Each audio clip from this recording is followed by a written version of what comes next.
Hello, my name's Roy. I work for the risk management team of the Trust. We're here today to talk about ladders, using ladders safely and using ladders when you're changing curtain hooks. So, the presence of non-collapsible curtain suspension systems within mental health and learning disability environments are known to present a high risk to patient safety and welfare.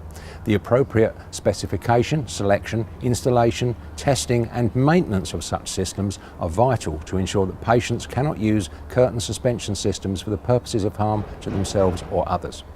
This training podcast will give the watcher an insight into the safe way of checking and maintaining the curtain gliders in use throughout the Trust mental health and learning disability areas. This short video is all about safety, the safety of you, the safety of the Trust, but above all, the safety of our patients.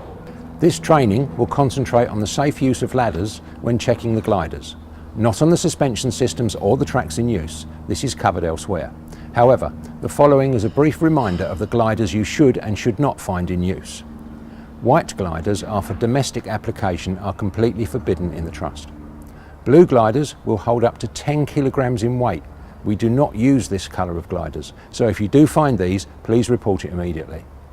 Yellow gliders, which you should find in use, will hold up to 6 kilograms in weight. Please remember that when bunched together, for example curtains open, the weight they will support will increase. We use a restricted number of gliders to mitigate the risk of suicide within the Trust, and the recommended amount is as follows: yellow gliders only. Up to 1 metre wide, a maximum of 7 gliders. Up to 2 metres wide, a maximum of 12 gliders.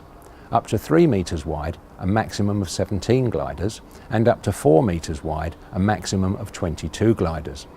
Further information about this can be found in Appendix 4 of CG 29. Okay. So your first job when using any piece of work equipment is to check 2 things. 1.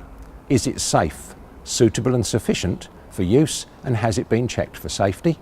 And 2. Have you read the risk assessment? These are explained further. Firstly, all work equipment is covered under Pure 98, that's the provision and use of work equipment regulations. Any step ladders in use in the Trust should have a unique identifying number and have been checked by our Estates Department for safety. Where our Estates is no longer in post, this may be external contractors, such as Mighty, Grosvenor or Rydens.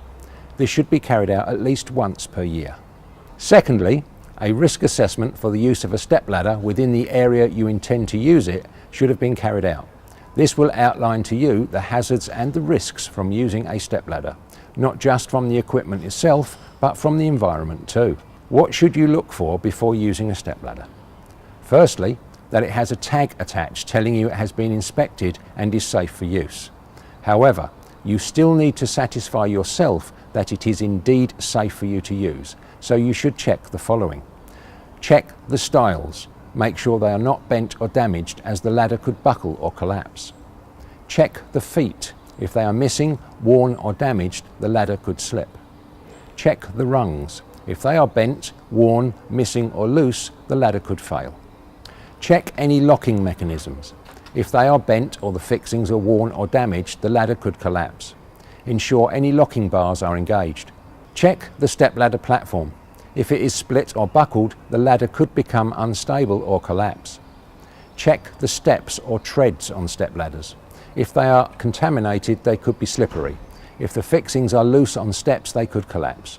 Make a note of the checks and the date you conducted it. Check all 4 step ladder feet are in contact with the ground and the steps are level. Only carry light materials and tools.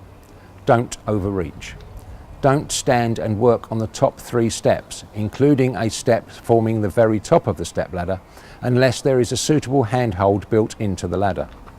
Ensure any locking devices are engaged and try to position the step ladder to face the work activity and not side on. You must do a pre-use check every time you use a ladder. Where 2 hands need to be free for a brief period for light work, keep 2 feet on the same step and the body, knees or chest supported by the step ladder to maintain 3 points of contact. Make sure a safe handhold is available. Maintain 3 points of contact at the working position. This means 2 feet and 1 hand, or when both hands need to be free for a brief period, 2 feet and the body supported by the stepladder. Take the following into account: the height of the task, whether a handhold is still available to steady yourself before and after the task, whether it is light work, whether it avoids side loading, whether it avoids overreaching, if you can ask a colleague to assist by holding the bottom of the ladder. Environment. So we now have an idea of how to use the stepladder safely, but what about where we are going to be using it? The environment in which we work is sometimes a little unsettled, so we need to be aware of our surroundings and the people who are around us. We need to consider the following. Is the ground level? Is the floor surface clean? Is the floor free from loose material? Is the ladder where it will not be struck by opening doors? Are the patients settled enough to consider using the ladder? Can you use the ladder where there are no patients?